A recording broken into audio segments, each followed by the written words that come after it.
Hey guys, welcome to Ria Dairies Tamil. இன்றைக்கி சளி பிடிச்சா குடிக்கக்கூடிய ஒரு கஷாயம் தான் பார்க்க போகிறோம். எங்கள் ஃபேமிலியில் யாருக்கு சளி பிடிச்சாலும் ஃபஸ்ட்டு இது தான் போட்டு கொடுப்பேன்.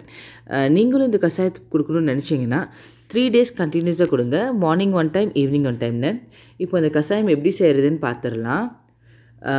3 வெத்தலை எடுத்திருக்கேன். அதோட காம்பு பகுதியும் கீழே வர பகுதியும் கிள்ளி போட்டாச்சு.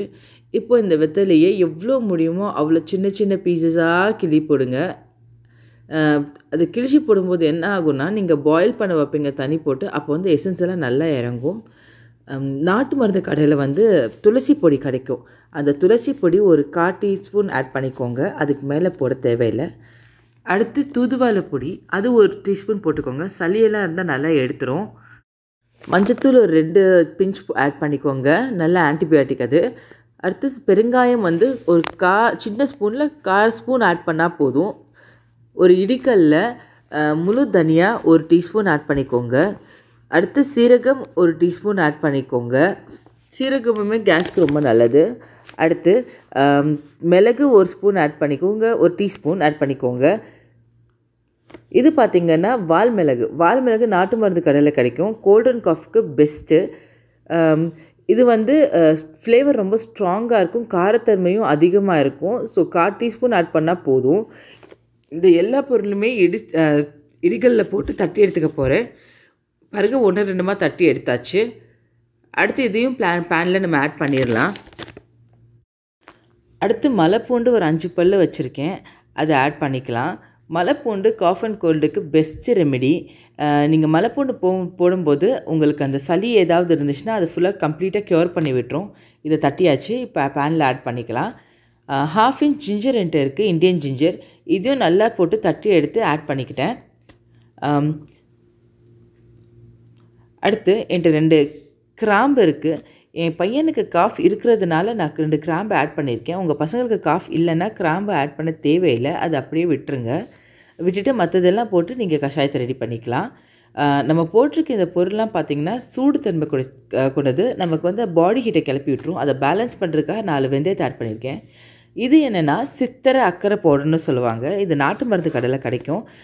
சித்திரை பவுட்ரு வந்து ஒரு 100 grams எடுத்திங்கன்னா அக்கறை வந்து 25 grams எடுத்து ரெண்டுமே நல்லா மிக்சியில் போட்டு பவுட்ரு பண்ணி வச்சுக்கோங்க. நான் இது இந்தியாவிலேருந்து எடுத்துகிட்டு வந்தேன். இன்கேஸ் உங்கள்கிட்ட இந்த பவுட்ரு இல்லைன்னா இந்த பவுட்ரை விட்டுருங்க. நீங்கள் விட்டுட்டு மற்ற திங்ஸ் எல்லாம் போட்டு ஆட் பண்ணிக்கலாம். அடுத்து உங்களுக்கு ஓமவல்லி கற்பூரவல்லின்னு சொல்லுவாங்க இல்லையா, அந்த இலை கிடச்சிச்சின்னா ஒரு 4-5 இலை எடுத்து அந்த இதில் ஆட் பண்ணிக்கோங்க, நல்லா பிச்சு விட்டு. அதுவுமே வந்து கோல்ட் காஃப்க்கு நல்ல ரெமடியாக இருக்கும் உங்களுக்கு. என்கிட்ட இல்லை, அதனால நான் அதை ஆட் பண்ணலை. அடுத்து நம்ம வாட்டர் ஆட் பண்ண போகிறோம். வாட்ரு வந்து பார்த்திங்கன்னா பெரிய கிளாஸில் 2 glass வாட்டர் நான் ஆட் பண்ணுறேன். இந்த 2 glass வாட்டர் வந்து 1.5 glass வந்து மாறணும், வற்றி வரணும். அது வரைக்கும் நீங்கள் நல்லா சூடு பண்ணிக்கோங்க. அதை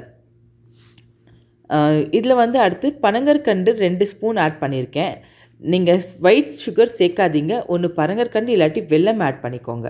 இதில் நான் ஓமம் போட மறந்துட்டேன். ஸோ ஓமம் வந்து 1 teaspoon ஆட் பண்ணிக்கோங்க. ஆக்சுவலி இது இடிகளில் பொடிப்போம் இல்லையா, அப்போவே நீங்கள் ஆட் பண்ணலாம். நான் மறந்துட்டால இப்போ ஆட் பண்ணுறேன். இப்போ இதை நல்லா கொதிக்க வச்சாச்சு.